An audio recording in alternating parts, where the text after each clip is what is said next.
First of all, we're gonna get into education. You know, being young black males in education. That's something that Tim is dealing with right now, something that I'm dealing with. And it can be some challenges, but before we get into the challenges, what was your initial passion? Like, what sparked you to go into education, or your initial passion for children, to work with kids? Just, I mean, for the most part, it was just where I came from. Okay. You know what I mean? Growing up in Inglewood, West Inglewood, me and Derek, we just had so many people that helped us. Okay. You know, and people see the end result of him being, you know, in the league and all the shit he's accomplished, but they don't see all the people that help get him there. So I just want to be that for somebody else, you know, pay it forward. Okay. So what was your steps that led you into coaching?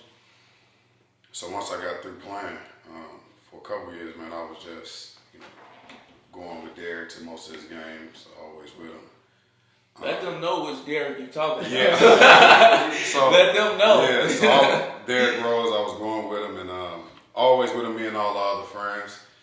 And at some point, it was just like, man, I wanted to do something else. Like, I wanted to do something different, you know. And Coach Rob over at Simeon gave me an opportunity to coach the sophomore team for 3 years over there, and I ain't looked back since then. Something that I want to be my profession as I, you know, continue to mature. Okay, so how do you feel like your experience being able to see the NBA up close with Derrick Rose, how do you think that helps you as a coach? I think it more so helps me in the sense that I'm able to kind of guide now, because I've been through it. So now when I'm at Simeon and I'm talking to Jabari Park, or I'm talking to Kendrick Nunn, or I'm talking to Charles Matthews over at Michigan, and that's my little cousin, I'm talking to these guys. And only thing I can give them, because I mean, shit, they the top players in the country, they on their way to success, is I can tell them all of the things that we went through. Right. This is what our experiences were. This is how we dealt with things. If any questions come up, you know, so more so for me, that helps me as a coach, being able to understand what these kids want and how to get them there, you know, by watching Derek my whole life. Okay, definitely. Yeah. That's what's up, definitely. Yeah. So what you think could be some of the challenges of working, like just whether it be coaching or just in the education system in general, as like a young black male? They say that, you know, we are rare in education and they need us so much, but it also could just be challenges just being a young black male. So what's some of the challenges that you experience with that?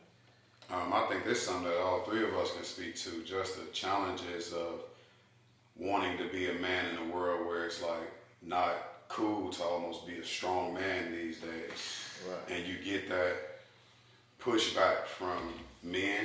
Right. You get them pushbacks from women who don't want to, because it's such a battle between women wanting to be in positions of power, which we have to respect, but our kids, especially if I'm looking at it from an educational standpoint, they suffering because they don't have no structure.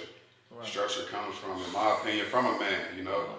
Like the women can do everything. I'm not taking nothing away from no woman. Yeah, don't do that, because you know they try as hard as they can, but that's big. But bro, you just walked in here with your son. It's so much that his mother, his grandma, his aunties, there's only so much that they can do for him.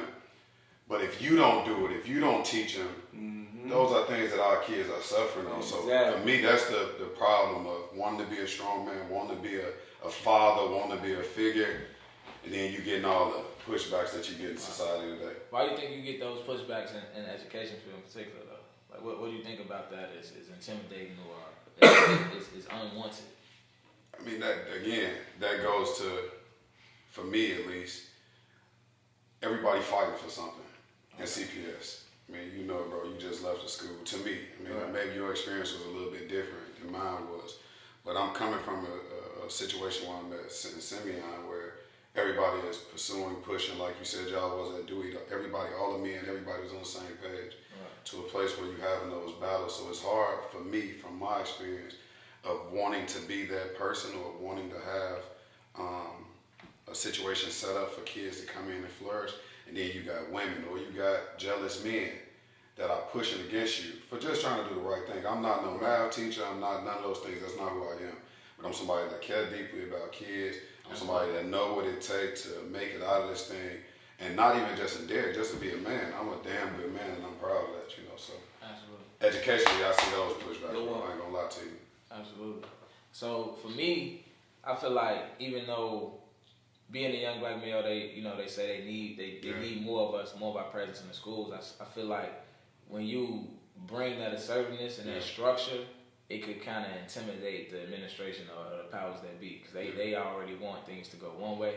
You know what I'm saying? And you might step in and see, okay, this is not working for this kid, this is not working, and you start trying to do the things that you know would work for this student, or the things that you see are working. And then it's like, okay, even though this was best for the kid, that's not how we do things, and you're not finna come change it. Did you experience anything like that? Yeah, because if a kid tell me they ain't got no food in their crib, it's only my right as a man to help them. Exactly. If this kid coming in here working out for me, busting his ass, I'm selling him this dream, because that's really, you know what I mean? Like, and no matter whether you're in the classroom, whether you coaching, you selling the kid a dream on what they can do. You feel me? It ain't shit solidified.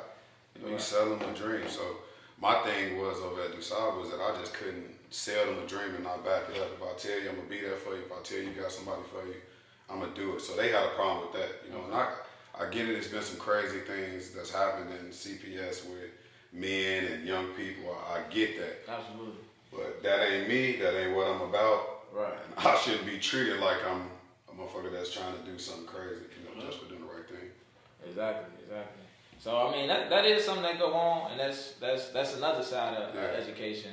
And even in my experiences, that's something that I try to, you know, being young, you come into a school, there are kids, little girls that make like inappropriate comments and just facts, you know what I'm saying, things like that. And that's coming from me, coming from middle school, you know what I'm saying. I never even went to, like, you know what I'm saying, to teach in high school. So, and then, you know, all it takes is one situation or one allegation or one anything, especially in the environment we live in now, to, you know, I had a situation where I gave a student a bad grade, and the next day it was something like, Mr. Matthews was looking at a girl from the same student that I gave a bad grade to, and luckily my administration, they knew who I was, they knew what I was about, and it was like immediately like settled, like, you know what I'm saying, call the parents up to settle it all, you know what I'm saying, get that out the way. But is that something that you ever had to experience to deal with or anything like that? I would just say, bro, I guess what I disagree with is all the barriers. Right. You know what I mean? Like, I guess that's everything I've said, like, it come down to that, like, just those barriers. If I get what you all have to do from a political standpoint.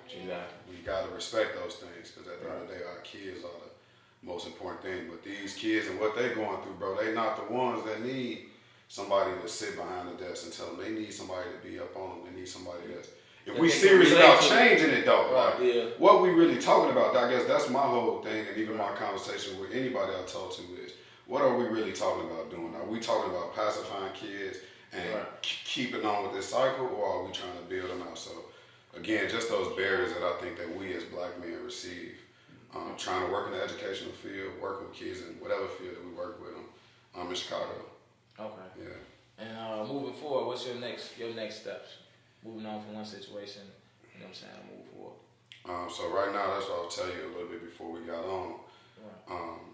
Right now, I'm working on a plan to try to develop or put in place a facility over in Inglewood, a training facility, and it's something that I think is needed, because I know in my area where me and Derek came from, we had guys that was hooping, that was going to college, you know, and from my neighborhood, specifically in West Inglewood, we down there ain't sent a kid to college on a basketball scholarship in the last 10 years, outside of Charlie Moore at Morgan Park, because he went to Randolph too. So, like, that's something I want to change. There's so much talent in our city, as we talked about.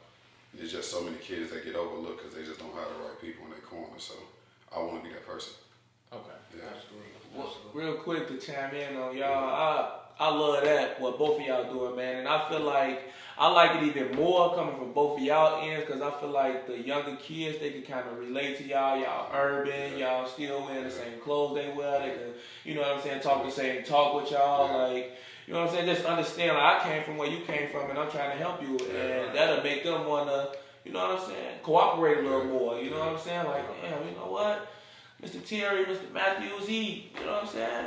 He cool, you know? I love that too, though. I mean, because we can't really relate to Mr. Williamson, you know what I'm saying? Like, trying to tell us, like, hey, you need to, you know what I'm saying? On this, he'd be like, all right, fam, you know what I'm saying? Versus it coming from, you know, like somebody you would look at as a brother or uncle or father or something. So, like, I tip my hat off to that situation right there, though. That's big. Yeah, I think another thing we were speaking on before we started rolling was just what I would say is the assumptions of people who not from our culture or who probably I would say aged out of our culture. So you might be from the hood, but you might be just so much older that you don't understand kids today, or you might have lived in the hood but never been involved in nothing to really understand the kids that you're teaching.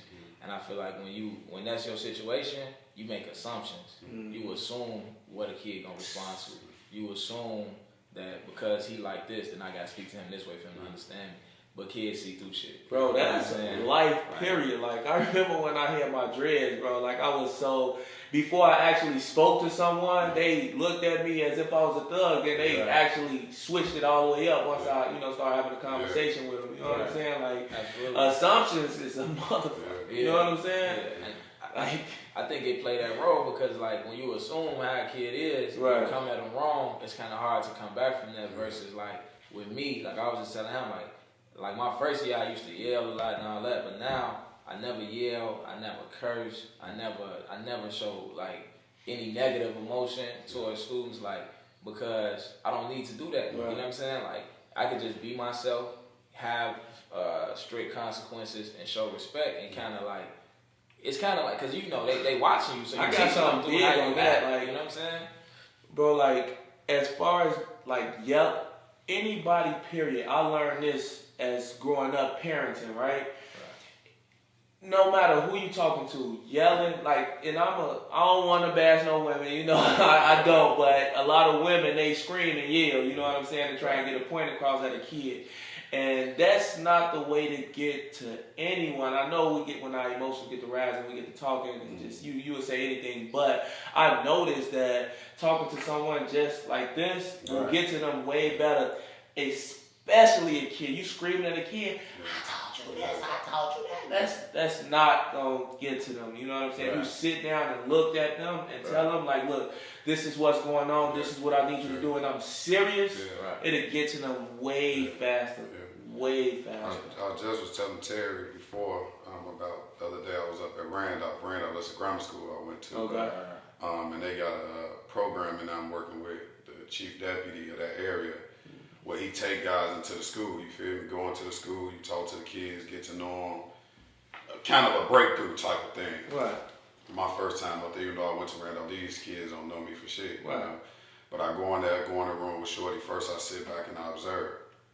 Then I start asking them questions. Then I started talking to them. Now, mind you, there's two men that were sitting in that room before I was sitting in there. Right. But they got on these turtlenecks. They got on these suit jackets. Right.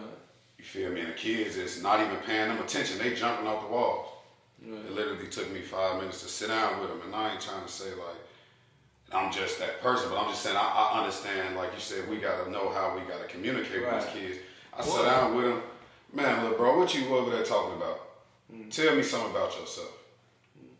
As that conversation went, just for me asking them to tell me about them, it gradually went on for an hour-long conversation where they showed me a side of them that these men that's been in there with them, I don't know how long, that day or how many times they went, but they showed me the most respect. They gave me feedback. They sat and listened to me. They allowed each other to talk. The other guys was in charge, man. They was bouncing off the walls. So kids know to me, like, man, bro, I ain't fucking with him. But he know. That's where the 3 R's come in there, man. 3 R's, real, recognize, real. Yes, The 3 R's come into play, definitely. Straight up.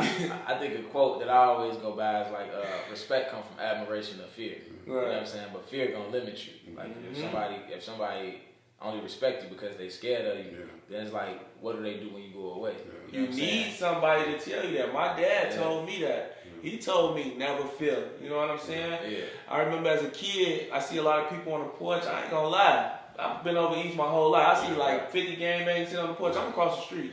Right. My father told me stay on that same side of the street, speak to him. Exactly. You know what I'm saying? And keep going. You know, and that taught me just not to really be scared of nothing. You know what I'm saying? Yeah. So I get that. Definitely. Fear put a big halt on everything. You know what I'm saying? If you scared to do it. Yeah. But it's limited in the sense that, like, if I'm only doing what you ask me to do because I'm scared when you go away, I'm gonna continue to do the bullshit. Yeah. But if I want to be like you, whether you go away, you can die. I'm gonna always want to Or be what like you. happens when that fear changes, when I ain't scared of you no more. Exactly. You feel me? No, straight up though. I What get happens when I ain't scared of you no Yeah, more. yeah. I think that when I look back on me and my pops relationship, I think it was more fear-based, me scared of getting a whooping, me scared of this and that. Right. And I think when he threw me in boxing, because we used to slap box all the time, he used to fuck me up. Then he threw me in boxing for a couple years. Then we got that slap box again, and I fucked him up. And I really started wilding out. It's like some movie type shit though, bro. I swear to God, that's the shit you see on the movie. Like, growing up, you and your father, he whooping you, get older, like, now I feel like, you know what I'm saying? I got his ass one time.